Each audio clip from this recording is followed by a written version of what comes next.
방송이 있고 사방송이 있다. 자, 적봉시 정중앙에 있는 적봉시 시작으로 우리 홍산문화의 대가 우리 이창구 박사님의 강의 주시죠. 감사합니다. 큰 박수 부탁드리겠습니다.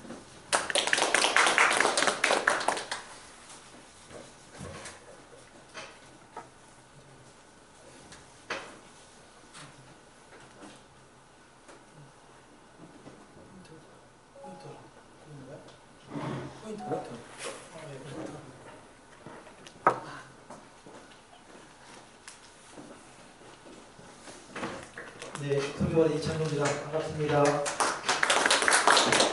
앞에서 강의하신 분들이 너무 명강의를 하셔가지고 제가 부탁드립니다. 이해를 해주시기 바라겠습니다. 예, 유아문명, 홍산문화에 대해서 다 아시지만은 제가 오늘은 좀 쉬운 내용을 이렇게 소개를 하려고 합니다. 예, 손석태 박사님 이렇게 얘기 들으면 강의 듣고 많은 걸 이렇게 생각하게 합니다. 그래서 거꾸로 우리가 타임머신을 타고 5천년, 6천년 전으로 가야 되는데 우리를 위해서 5천년, 6천년을 가지 않고 1000년 전으로 가서 볼 수 있도록 우리 아메리카 또 멕시코에 가신 우리 조상님들이 우리를 구하라고 이렇게 유물을 남겨주신 것 같습니다. 5천년, 6천년 되면 저는 모르는데 그래도 늦게 가신 분들이 그 문화를 전수해서 가셨기 때문에 우리가 알아볼 수가 있잖아요. 그래서 얼마나 고맙고 감사한지 모르겠습니다. 그래서 토기 아까 말씀하셨는데 토기를 우리는 모르고 있는데 그 문화를 통해서 그랬었구나를 우리한테 일러주신 그런 걸 보면 정말 우리가 역사를 왜 공부해야 되는지 이해할 것 같습니다. 저는 이제 한 가지 제가 이제 예를 들면 그 영화 그 국제시장 있잖아요. 네, 국제시장. 근데 그 스토리가 어떻게 되냐면은 흥남부지에서 아버지하고 아들이 이제 떨어지게 되잖아요. 떨어지게 되는데 그러니까 아버지하고 엄마하고 아들은 아버지하고 헤어지게 되고 하는데 그 아들이 이제 와서 그때 흥남부지에서 헤어질 때 뭐라고 했죠? 어느 가게로 가라겠죠? 국제시장에 가면은 뭐 순이네인가? 아무튼 가게 이름이 있어요. 너는 거기 가거라. 거기도 고모가 산다. 그것이 마지막 이제 배에서 떨어지면서 유언이 됐잖아요. 그래서 이 아들은 이제 국제시장에 와서 그 가게를 찾아가니까 결국 이제 그 고모가 살고 있는 거예요. 그런데 그 고모가 죽게 될 때 이 아들이 그 가게를 사지요. 왜 아들이 그 고모의 가게를 살까요? 그 북에 남아있는 아버지가 혹시라도 살아서 돌아오시면 분명히 그 가게로 오실 거거든요. 왜? 아버지가 알고 있는 부산에 있는 국제시장의 유일한 가게는 그 순인의 가게니까. 그래서 그 아들은 어머니 죽고 본인도 늙어가지고 죽는 순간까지도 그 가게를 팔지 않아요. 왜? 아버지 오실 걸 생각해서. 근데 이제 마지막에 그 자식들이 이제 자기도 죽을 때가 되니까 자식들이 그 가게를 이제 팔자 하니까 결국 그 가게를 팔게 되죠. 그러면서 그때 마지막 멘트가 아버지한테 이렇게 돌아가신 아버지를 생각하면 벌써 이제 본인이 늙었으니까 이제 아버지는 돌아가셨겠지 하면서 아버지한테 이렇게 고백하는 장면으로 영화가 끝나는데 저는 그거 볼 때 이런 생각을 해봅니다. 우리가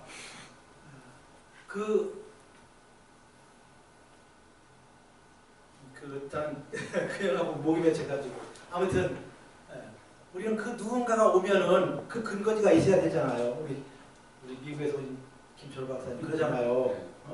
우리 김철호 박사님이 내가 예를 들어 자식들한테 야 내가 30년 뒤에 이 땅에 올게 그러면은 그 자식들이 그것을 지키고 있어야 내가 만나는데 그 자식들이 뭐 아버지가 오시겠어? 뭐 하고 집팔복 하면은 못 만나기 때문에 그런 것처럼 우리가 우리 전통을 지킨다는 거 우리 손석태 박사님이 아메리카 인디언들의 윷놀이 막 이런 걸 막 설명 또 팽이놀이 이런 거 다 설명을 해주셨는데 지금 우리가 윷놀이를 지금 우리 참 거의 이제 안 하고 있잖아요.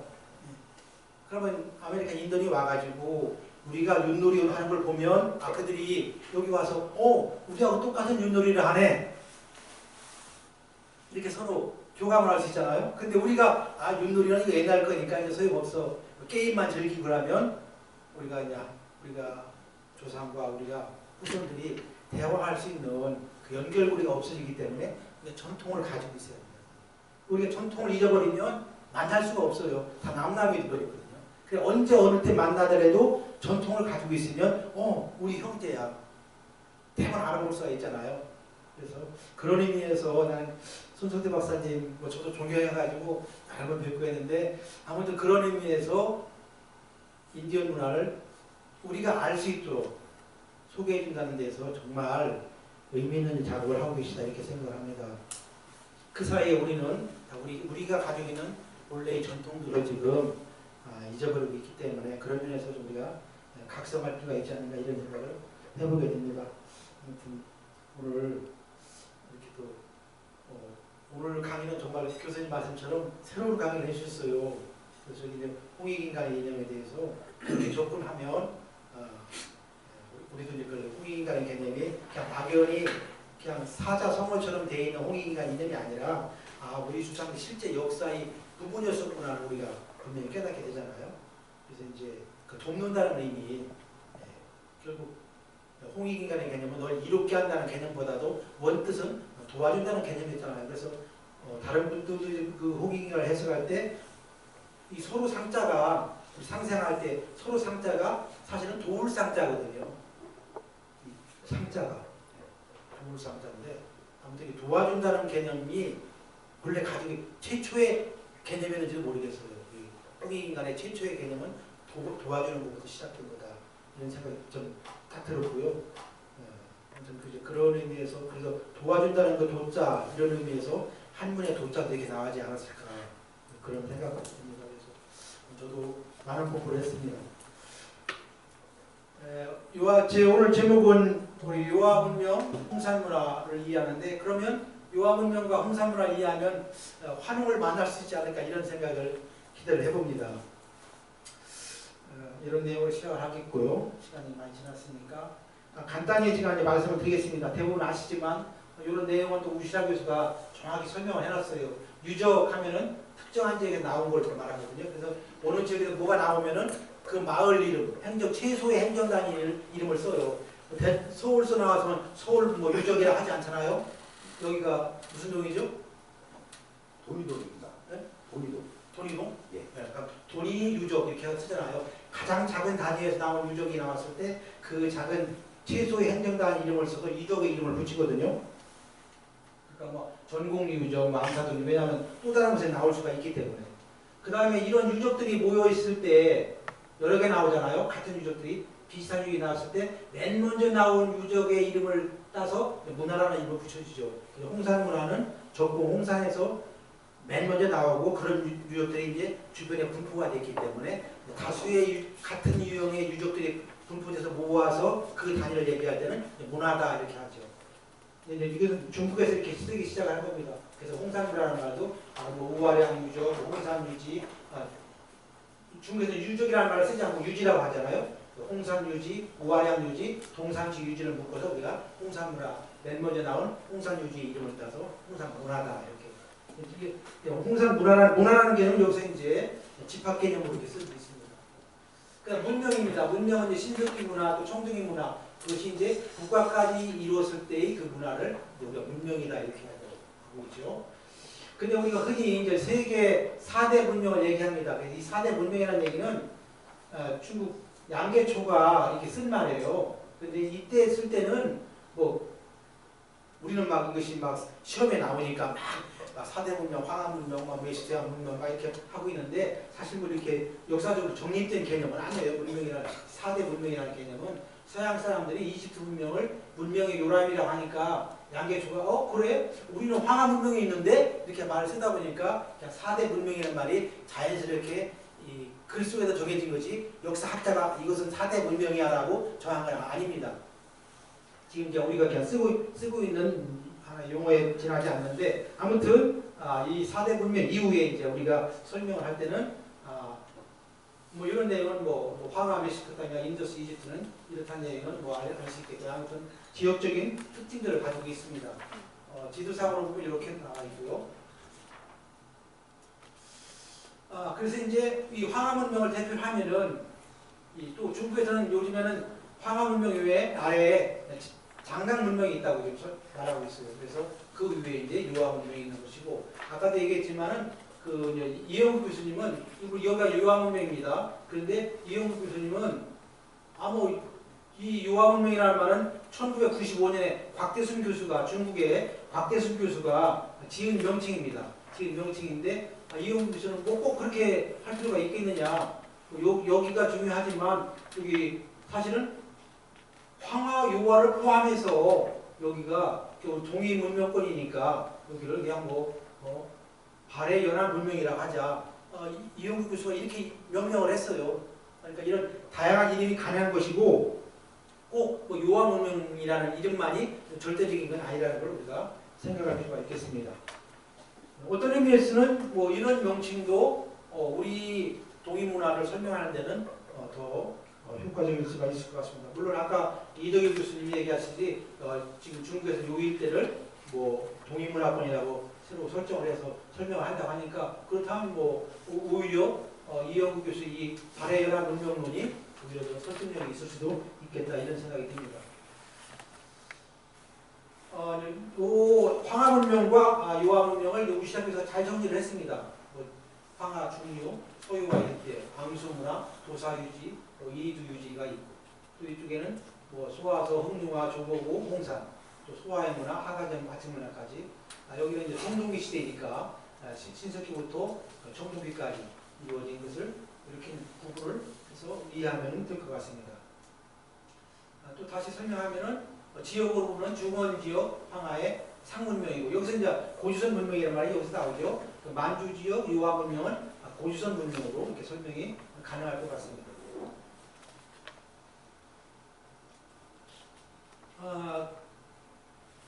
일단 유화 문명권의 홍산 문화가 여기가 중심이 되고요. 그러면 고주선 문명과 어떻게 연결이 되냐? 윤내인 교수의 교수 연구에 의하면 고주선 강역을 이렇게 그리기 때문에 여기는 역시 유화 문명은 고주선 문명으로 그리고 나라가 이제 세워진 나라의 결과물이 고주선이잖아요. 그래서 이제 마지막에 세워졌지만 그 나라를 이름을 통해서 이제 위에 문화까지 소급을 하기 때문에 여기 일대를 고주선 문명으로 우리가 얘기를 할 수 있는 것이죠. 이쪽으로 넘어오면 이제 상나라, 상문명이 되는 것이죠. 그래서 결국 이제 이 유화 문명이 Y자 벨트에서 내려왔다는 설명도 하지만 아무튼 이쪽에서 서쪽, 남쪽으로 내려오면은 상나라, 은나라가 된 것이고 동쪽, 동남으로 이렇게 내려오면 고주선 문명이 된 것이고 이렇게 설명할 수가 있겠습니다. 그 지역별로 이제 소화서, 흥룡화, 부화, 조보고, 홍산 이렇게 내려옵니다. 그래서 홍산 문화는 BC 4,500년에서 3,000년 사이, 6,500년에서 5,000년 사이가 이제 홍산 문화고, 그 다음에 이 홍산 문화는 또 내용이 풍부하기 때문에 전기와 후기로 나눠서 설명합니다. 특히 이제 이 후기 때는 순동 귀고리가 발견돼서 동과 석이 같이 병행됐던 시대다. 전기는 순수한 신석기 시대로 설명을 하고 있고요. 이때 이제 홍산문화 때 초기 국가 단계에 들어가고 이때 이제 초급 문명 사회로 진입하는 때다 이렇게 설명을 하고 있습니다. 그다음 소화의 문화, 또 화가정 하층 문화, 그다음에 화가정 상층 문화 이렇게 내려가고 있죠. 그 중요한 이제 핵심 지역은 바로 적봉, 홍산, 또 우화량 이 일대가 가장 홍산 문화의 중심지라 이렇게 설명할 수 있겠습니다. 아까 우리 교수님 말씀하신 이 봉화문이 바로 이 일대에서 나왔죠. 조보고에서 이것은 조보고에서 나온 봉화문이가 동양 생각이 됐습니다. 여러 가지 옹호특기에서 이런 시자용이 나오고 지역별로 다양한 형태의 유물들이 나왔습니다. 그럼 유화 문명의 주인공은 누구인가? 이것이 이제 학설로는 물론 중국 땅에서 나왔기 때문에 중국 학자들은 중국 중심으로 설명할 수밖에 없겠죠. 그러나 이제 초기에는 이민열 학자는 제가 책에도 인용했지만 1987년에 이게 동유적 문명이다 이렇게 설명하고 또 뭐 아무튼 뭐 했는데 결국 이 이민 교수의 핵심적인 내용은 뭐냐면 조유족의 이게 문화일 것이다. 동유족 가운데도 조유족의 문화라고 이분이 이제 이렇게 설명을 했고요. 그들도 이 사실은 이게 종유족이 문명이다라고 하는 논문은 이 논문이 이제 처음이자 마지막으로 끝납니다. 그다음에 장박천이라는 그 교수가 나와가지고 이것은 황제족 문명이다 이렇게 설명하면서 결국은 이제 황제족의 문명으로 모든 논문이 중국에서 이제 쓰여지기 시작을 하시죠. 그래서 그 유황명 후에는 상왕조를 세웠다. 이것이 이제 중국의 유황문명에 대한 오늘날의 결론이 되겠습니다. 홍산문화는 그 가운데 아까 말씀드린 대로 적봉시를 중심으로 한 것이 이제 홍산문화고 대표적인 것이 적봉의 홍산유적, 우아량유적, 동산치유적이 되겠습니다. 아까 말씀드린 홍산문화의 편년은 4,500년에서 3,000년. 이 중에 이제 제가 설명드린 것이 우아량 유적이죠. 홍산문화를 구성하고 있는 가장 풍부한 유적 유물이 나온 곳이 바로 우아량 유적인데, 그 때는 바로 요입니다. 우아량 유적. 이 조양에서 서쪽에 있죠. 그다음 동산치 이렇게 되어 있습니다. 그러니까 여기는 좀 지역적으로는 요하방이고요. 여기가 나나지요. 이 나나하고 요하의 사이에 좀 있습니다. 하가리 마침문화는 기원전 2000년 고조선 우리 문명하고 고조선 국가 그 역사하고 이제 같은 연대죠. 그래서 홍산문화의 꽃은 바로 우아량 유적이다.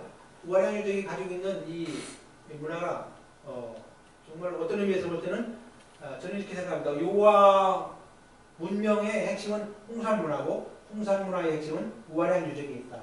우아량 유적이 뭐냐? 그러면 단묘총이다. 우리가 세 가지 문화 유적을 가지고 설명합니다. 단은 원형 제단이 있다는 것, 원형 제단이 있다는 것이 단이고, 묘는 여신묘, 묘 사당이죠. 사당이 있다는 것, 총은 적석총, 무덤이 있다는 것. 단묘총을 가지고 바로 우아량 유적을 설명할 수 있고, 바로 우아량 유적은 뭐냐? 바로 홍산문화였고, 그 홍산문화는 뭐냐? 바로 유화문명을 구성한다. 이렇게 설명할 수가 있겠습니다. 이 우아량 유적은 아주 문화 유적이 풍부해서 16개 지점까지 있습니다. 그 중에 지금 공개된 것은 1지점, 2지점, 13, 14, 15, 16 이렇게 지금 공개가 되어 있고요. 특징적으로 1지점에는 여신묘가 나왔고, 이렇게 적성은 원형 천장 제단이 나왔고, 방형 사각 제단이 나왔고, 그 다음에 13지점에서는 동방의 피라미드라는 건축물이 좀 있는 것으로 알려져 있고, 16지점에는 또 성사단 유적이 이렇게 나와 있습니다. 여신묘가 이제 신문에 보도된 것은 86년 7월달에 공개가 됐어요. 이게 1942년부터 발굴되기 시작했고, 그 당시에는 물론 초기에는 이런 중요한 내용을 몰랐겠죠. 그래서 83년부터 중국 정부에서 본격적인 발굴을 시작했고, 이 여신묘는 84년 10월 30일 날 발굴됐는데 중국에서 2년 동안 보도를 금지시켰다가 자기들이 다 연구한 다음에 이제 공개를 하기 시작한 거죠.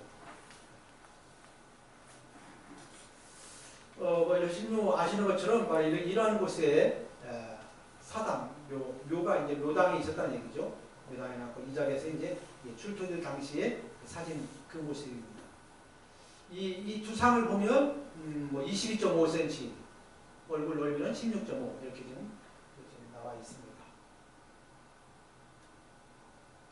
아까 앞에서도 설명하셨지만 이런 모습으로 아마 이런 모습들은 아마 그 종교적인 어떤 집단 수행을 했거나 아니면은 천재 어떤 제사를 지내는 그런 장면 우리가 그렇게 이해할 수가 있을 것 같습니다. 그 당시의 상황을 이렇게 복원해 놓은 그림들입니다. 이 여신묘가 나온 자리에서 그 여신묘만 있는 게 아니라 곰발도 이렇게 생겨진 이런 또 새, 날개 이런 모습들이 대형 이런 모습들이 같이 나가기 때문에 이 신전에는 여신뿐만 아니라 이런 새 토템의 그런 부조물, 곰 토템의 부조물들이 같이 옆에 건축되어 있었을 것이다. 이렇게 우리가 유추를 해볼 수 있겠습니다. 이 지점입니다. 이 지점에 가면 아주 여기 다양한 그 옥기와 재단들이 많이 있는데 아주 원형 아까 말한 단묘총의 원형이라고 할 수 있는 정도로 아주 완벽한 모습을 이렇게 갖춰져 있습니다. 그래서 이 지점 중에 있는 1호총, 2호총, 3호총은 재단, 그 다음에 4호총, 5호총, 6호총 이렇게 좀 나눠져 있고 가격에 이제 아주 그 무덤들이 그대로 지금 우발양 유적에 가면 이 지점에 가면 공개가 되어 있죠. 누구나 볼 수가 있습니다. 또 자세히 보면 이렇게 되어 있죠. 이 지점에 여기 적설적인 모습이 이렇게 되어 있고 또 이 원형 재단 3단계로 되어 있는 원형 재단의 모습들이 이렇게 지금 남아 있습니다. 여기 모여서.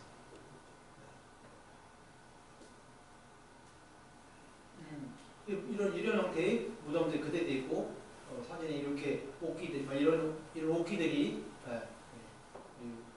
시신의 옆에 그대로 이렇게 전시된 모형들이 사진으로 나와 있습니다.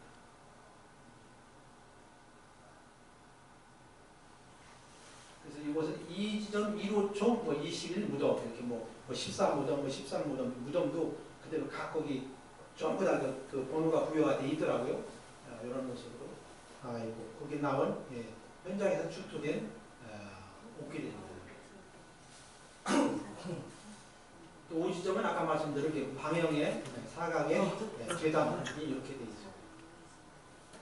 여기서도 물론 이러한 옥기들이 나왔습니다. 16지점에 가면 이렇게 공간 모양, 또 이렇게 쌍 양쪽에 그 곰 모양의 그런 옥기들이 나왔죠.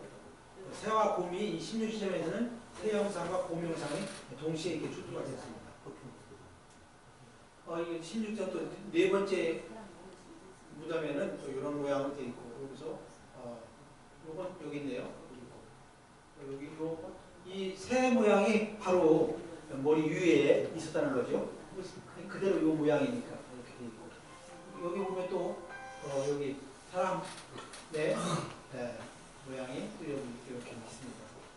그래서 시신에 그대로 저장했던 부장품들을 우리가 확인할 수가 있고 팔찌도 있고 이렇게 요 모양을 이렇게 됩니다. 그래서 그 당시 사람들이 뭘 어떻게 중요시했나 옥기들을 어떤 형태로 이게 같은 시신이지만 이렇게 배열을 했는지 우리가 짐작을 할 수 있을 것 같습니다. 아무튼 앞에서 말씀드린 이 우아령 유적은 상당히 중요한 의미가 있겠고요. 아무튼 이 단묘총을 그대로 간직하고 있다는 거 그것이 중요하고 그 다음에 이제 우리 입장에서는 그 새 형상의 옥기와 곰 형상의 옥기들이 동시에 출토되고 있다는 점 이따가 다시 한번 말씀드리겠습니다. 아까 말씀드린 이 조이족에 관한 내용은 이민이라는 학자가 이 홍산문화는 바로 조이족 문화라는 것을 1987년 논문에서 처음으로 발표를 했죠. 그래서 바로 이 조이족은 바로 세토템종이기 때문에 그 문제에 대해서 좀 설명을 뒤에서 해보겠습니다.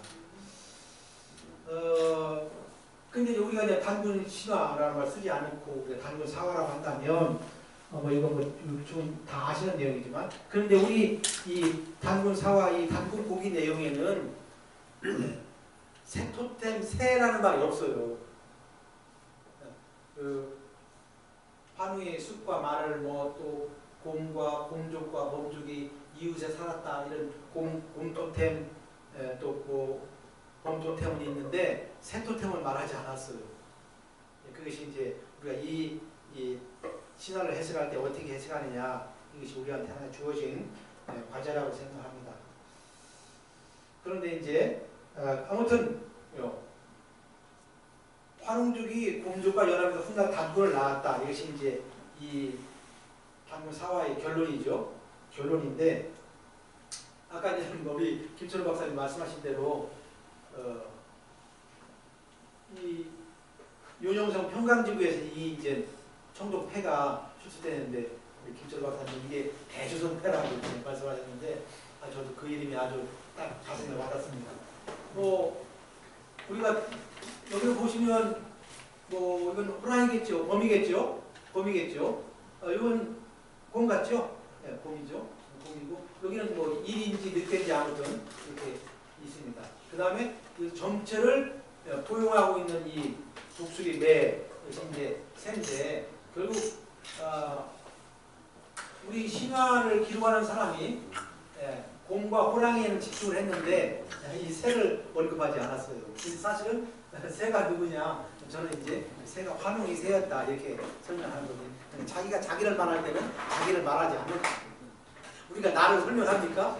그냥 우리말의 주어가 나가 없는 거잖아요. 사실은 왜 우리라는 말에서 얘기하지 나를 얘기를 하지 않잖아요. 그래서 우리 이 단글 사화에도 자기가 자기를 설명할 때 자기를 말하지 않는다. 이 곰과 호랑이는 얘기했는데 자기를 얘기하지 않았다. 자기를 말하지 않은 그 생략 때 있는 자기가 누구냐? 바로 새였다는 거죠. 여기 보면 이제 신용화 교수님, 막선희 교수님 다 설명하지만 이게 숲과 말을 갖다 이 쌓여 있는 게, 그래서 이제 호랑이는 좀 불만족스러운 표정이고 곰은 이 새에 폭 쌓여 있어가지고 포근한 느낌이고, 얘는 좀 떨어져 있으면서 좀 얘도 좀 불만스러운 것도, 이런 것이 이제 이 청동패에 있고, 아까 말씀하신 것처럼 이 패가 정말 우리 고조선 역사를 이 청동패가 우리 역사의 5천년을 압축해서 설명해 주는 게 아닌가. 그래서 우리는, 그런데 이 새에 대한 토템에 대한 관념이 없기 때문에 우리가 곰과 호랑이는 우리한테 익숙하잖아요. 그래서 이제 곰, 호랑이 보면 우리 저 신화에 나오는 건데 다 받아들이지만 새에 대해서는 생각이 없기 때문에 그리고 우리가 마음속에 받아들일 준비가 안 돼 있는 거예요. 그러면 이제 홍산문학으로는 이미 생각하면 과연 새는 누구냐 얘기죠.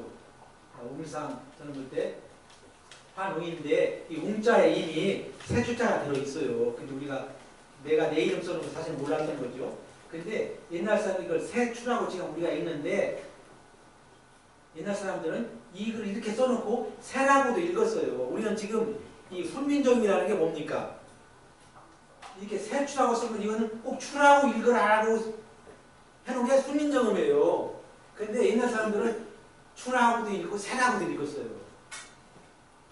그게 훈으로 읽는 거, 음으로 읽는 거 두 가지 한문을 이해하는 방법이 있는데, 훈민정음이라고 해버린 건 뭐냐면 그냥 음으로 읽어라, 이것이 훈민정음이에요. 그래서 지금은 우리는 이걸 새라고 읽지는 못해요. 우리 머릿속에 이미 사라졌어. 그 조선시대 초기 사람들은 다 이렇게 써놓고도 새라고 읽었거든요.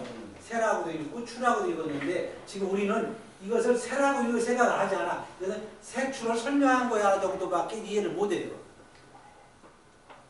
이게 훈민정음이 언어의 통일을 준 것은 위대한데 우리 의식을 한쪽만 보게 해주고 있어요. 그러니까 보세요.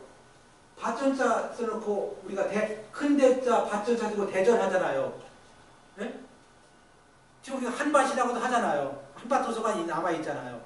그러니까 옛날 사람은 한밭이라고도 읽었고 대전이라고 읽었는데 훈민정음이 나면서 아니야, 한밭이라고 읽지 말고 대전이라고만 읽어. 이게 훈민정음이었던 거예요.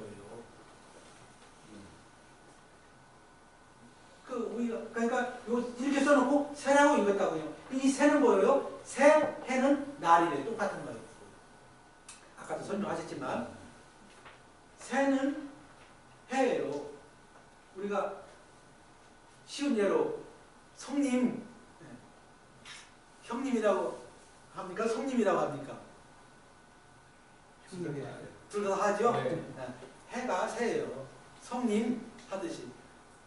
저는 시골에 살다가 성이라고 항상 불렀는데 대전에 유학 나오니까 형이라고 하다가 성이라는 말은 시골놈이 쓰는 거고 형이라고 부르더라고. 그래서 성을 왜 형이라고 부르지? 제가 어렸을 때도 이제 그런 언어의 충돌이 있었어요. 그 알고 보니까 새가 해나 다 썼던 말인데 이 표준말이라는 것이 생겨서 형님이라고 쓰고 성님이라는 말 쓰지 말아라 한 거예요. 그러니까 뭐 언어의 한쪽을 또 잊어버리는 거예요.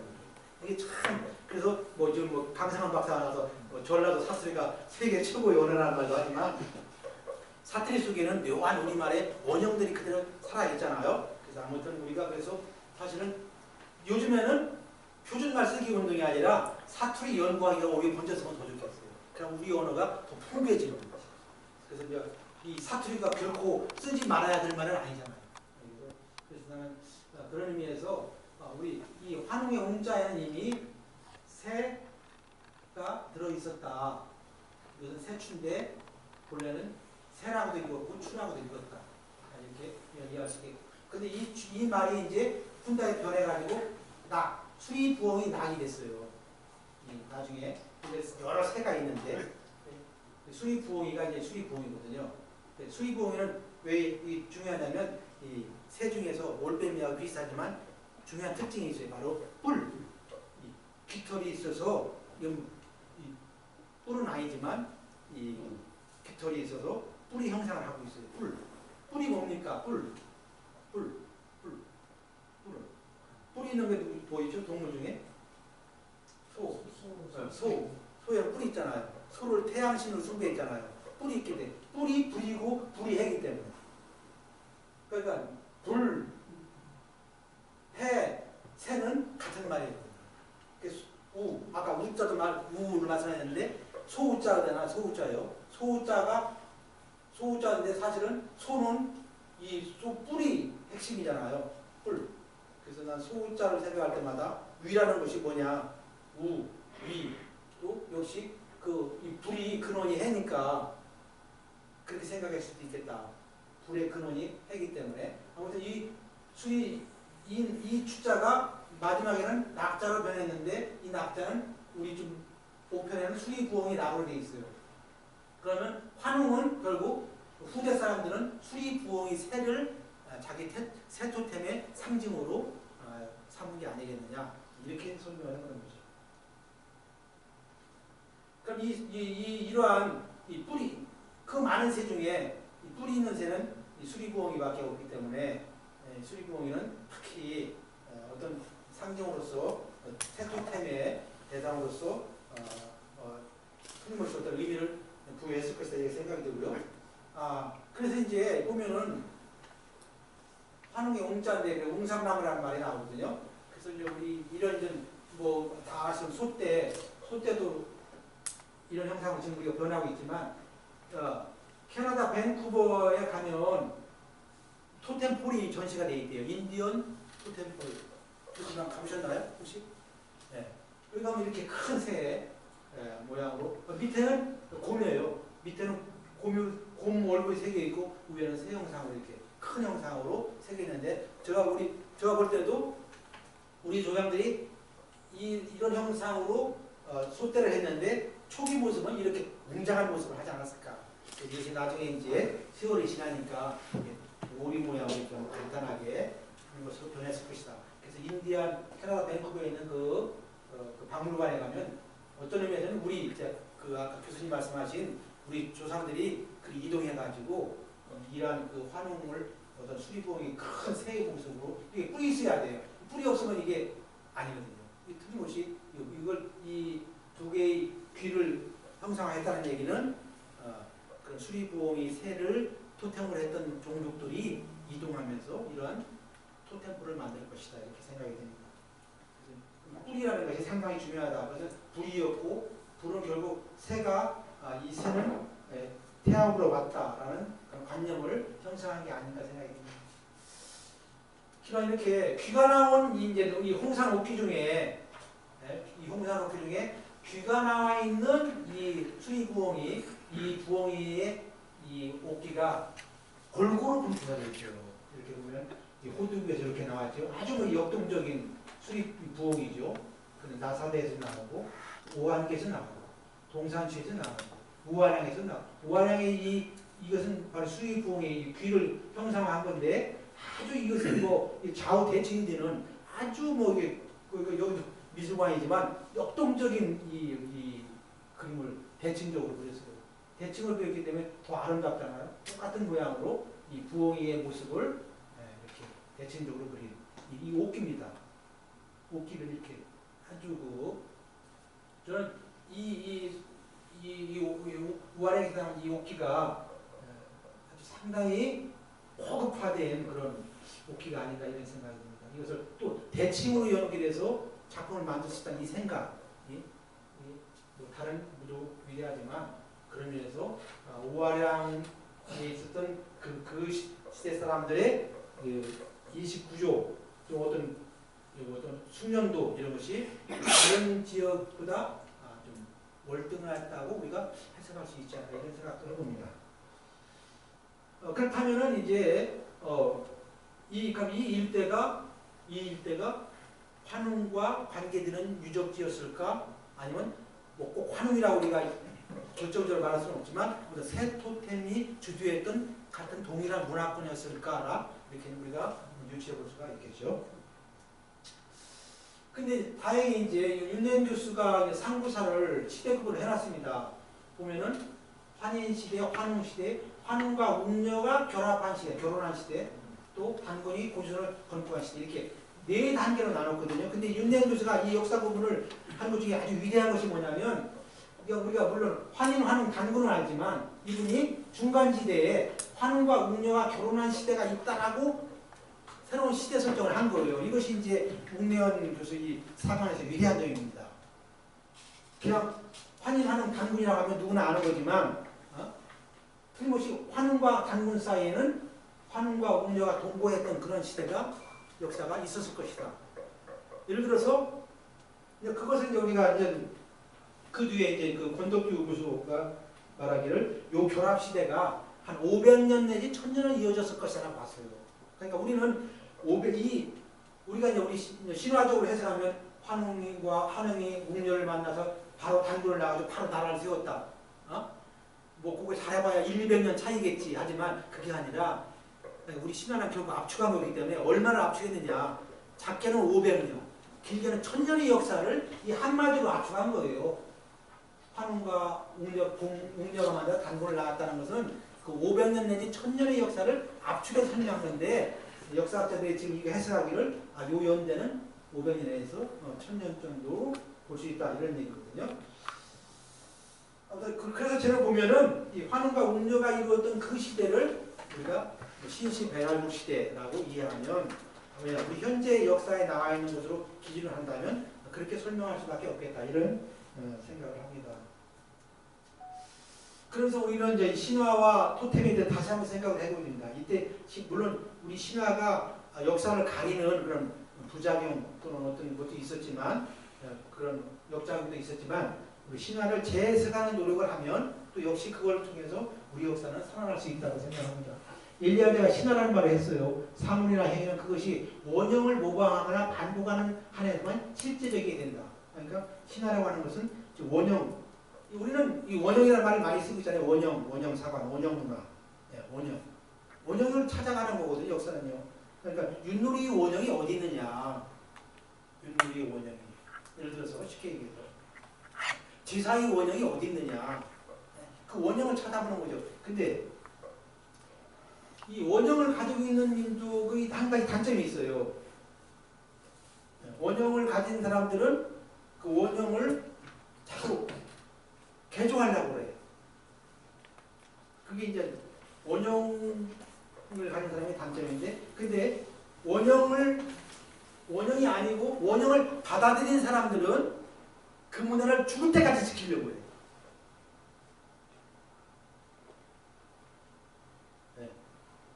그게 있어요.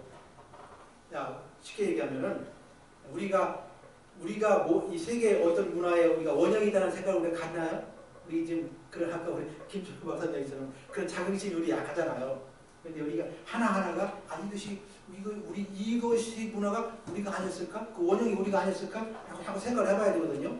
근데 원형이 아닌 우리가 받아들인 문화는 오히려 우리가 원형보다 더 지키려고 하는 역설적인 논리가 있어요. 중국서 받아들인 거 2조 500년은 죽어도 이거 지켜야 돼. 중국은 하지 않는데 우리는 지키려고 그래요. 또 뭐 미국서 받아들인 거 미국은 이미 잊어버렸는데 우리는 그걸 또 지키려고 그래요.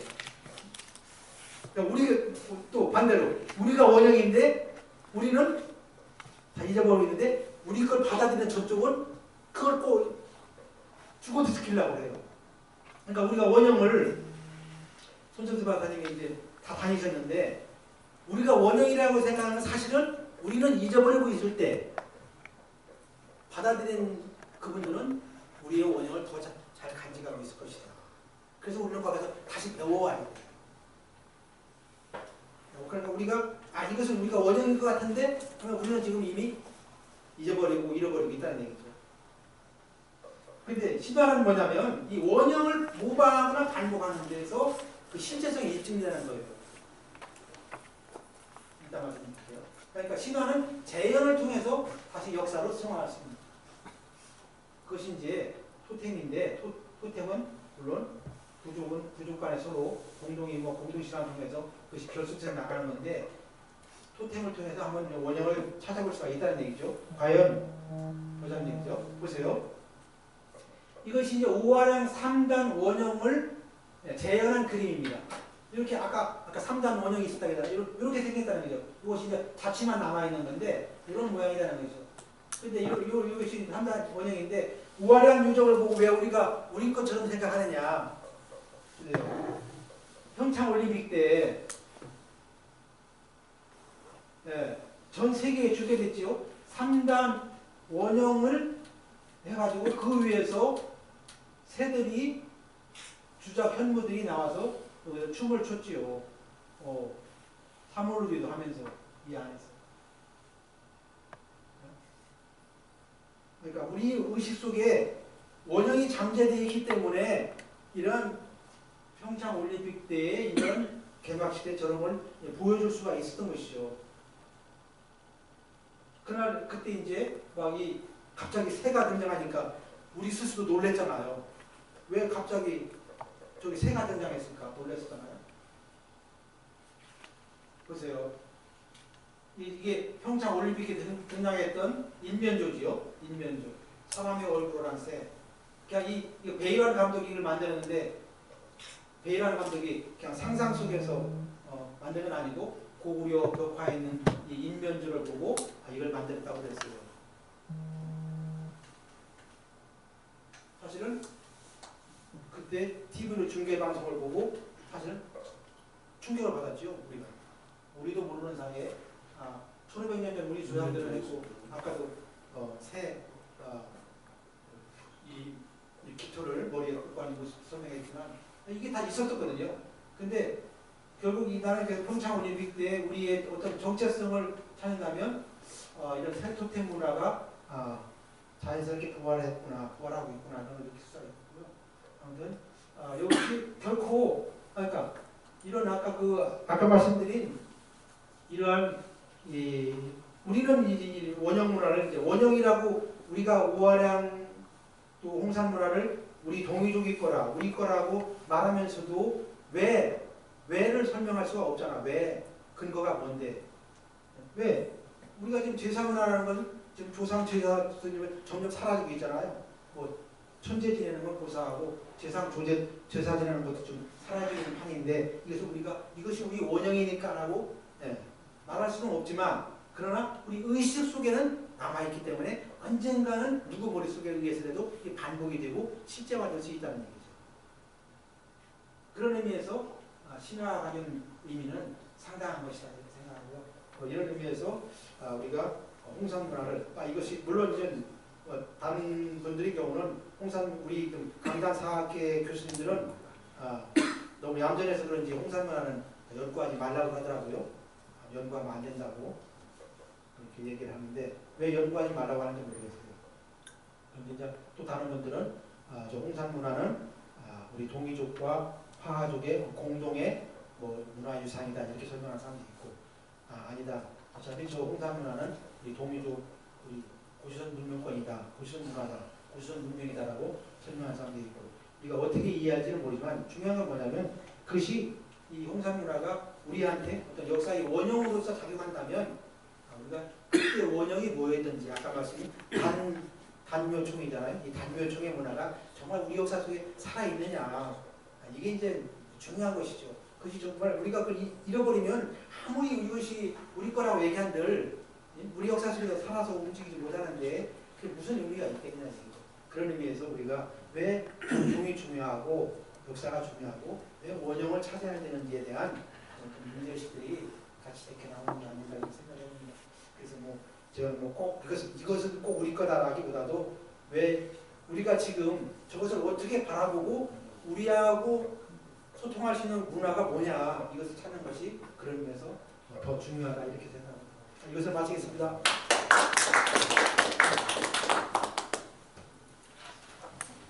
어떻게 좀 쉬시다 할 겁니까? 예, 좀 쉬시죠. 자, 박수 한번 우리 이창구 네. 박사님.